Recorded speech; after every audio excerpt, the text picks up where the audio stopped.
हरे कृष्णा दोस्तों, आप सभी का स्वागत है मेरे YouTube चैनल में। एक नई सुबह की शुरुआत एक नई कहानी के साथ, एक सकारात्मक सोच के साथ। तो आइए शुरू करते हैं आज की कहानी। आज की कहानी का नाम है निंदा का फल। एक बार एक राजा था। वो सुबह सुबह अपने अस्तबल में घोड़ों के तबेले में गया तो तभी वहाँ पर एक साधु महाराज आए जो कि भिक्षा मांग रहे थे। साधु को भिक्षा मांगते हुए देखकर राजा को बहुत क्रोध हुआ, बहुत गुस्सा आया। तो साधु ने कहा, महाराज कुछ भिक्षा दीजिए।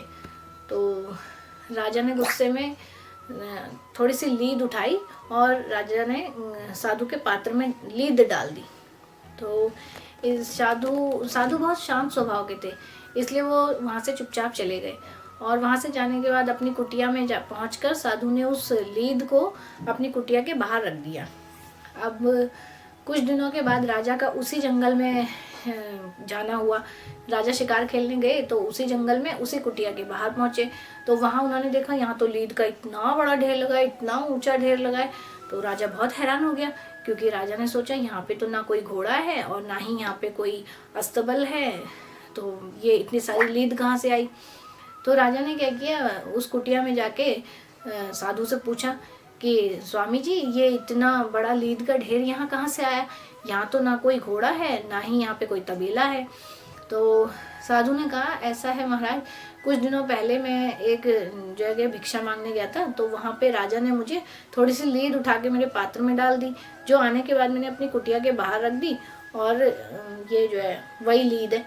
तो राजा को सारा प्रसंग याद आ गया। तो राजा ने बोला कि मुझे क्षमा कर दीजिए महाराज, क्योंकि वो राजा मैं ही था जिसने आपके पात्र में लीद डाली थी, लेकिन मैंने तो आपके लिए इतनी सी लीद डाली थी, तो ये इतनी बड़ी कैसे हो गई?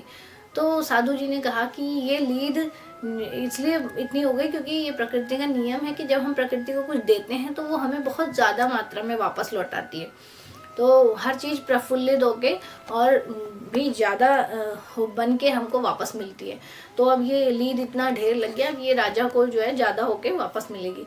तो राजा जो है बहुत ही ज़्यादा मतलब परेशान हो गया।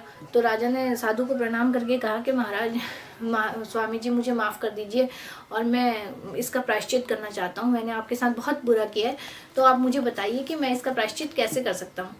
तो स्वामी जी ने कहा कि आप एक काम कर सकते हैं कि आप कुछ ऐसा काम करो जो गलत ना हो, लेकिन लोगों के लगे कि ये गलत काम है और वो आपकी निंदा करें। जितना ही लोग आपकी निंदा करेंगे उतना ही ये लीद जो है घट जाएगी और आपके जो बुरा काम है, पाप कर्म है, वो सब में बढ़ जाएगा।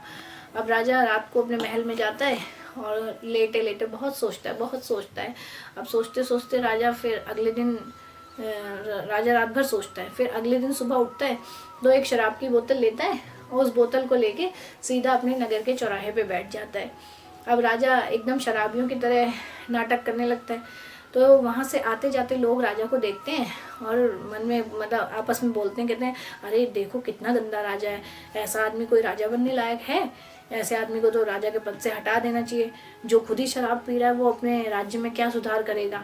तो हमें तो ऐसे राजा की कोई ज़रूरत नहीं है, तो बहुत ही बुरा है। मतलब तरह तरह से उसे उलाहना दे रहे थे और उसके बारे में अपशब्दों का प्रयोग कर रहे थे। अब राजा सुबह से लेकर शाम तक इसी तरह से शराबी का नाटक करता रहता है। और फिर जब ये सारा काम ख़त्म हो जाता है, फिर राजा वापस साधु के पास कुटिया में जाता है। तो वहाँ देखता है तो वो लीद का जो इतना बड़ा ढेर था वो बिल्कुल छोटा सा होके एकदम उतनी जितनी की राजा ने साधु को लीद दी थी उतनी ही रह जाती है। तो राजा साधु से कहता है कि स्वामी जी, ये लीद तो घट के बिल्कुल जरा सी रह गई है। तब साधु संत महात्मा बोलते हैं उसको, राजा को, कि ये सब तुम्हारे जो है, तुम्हारी जिन लोगों ने निंदा करी थी उन सब में ये बराबर बराबर बढ़ चुकी है। तो क्योंकि हम जब क्योंकि तुम्हारी निंदा जिन लोगों ने करी है उनमें बराबर बराबर बढ़ चुकी है, तो अब इसलिए तुम्हारी दी हुई लीद सिर्फ उतनी बची है जितने तुमने मुझे दी थी। तो इस कहानी से हमें ये सीख मिलती है कि जब हम किसी की निंदा, बेवजह निंदा करते हैं, बेवजह उसकी चुगली करते हैं, तो हमें उसके पाप कर्मों का बोझ भी अपने सिर पे लेना पड़ता है। अगर किसी के अंदर 100% बुराई है तो समझिए वो 50% हमारे अंदर आ जाएगी, क्योंकि हम उसकी बेवजह बैठ के निंदा और चुगली कर रहे हैं। तो हमें अच्छे काम करने चाहिए और हम जैसा जिस किसी को देंगे या प्रकृति को देंगे उससे डबल वो हमें लौटाएगी, उससे डबल हमें हर चीज़ होके वापस मिलेगी। अगर हम बुरा बोएंगे तो बुरा ही काटेंगे।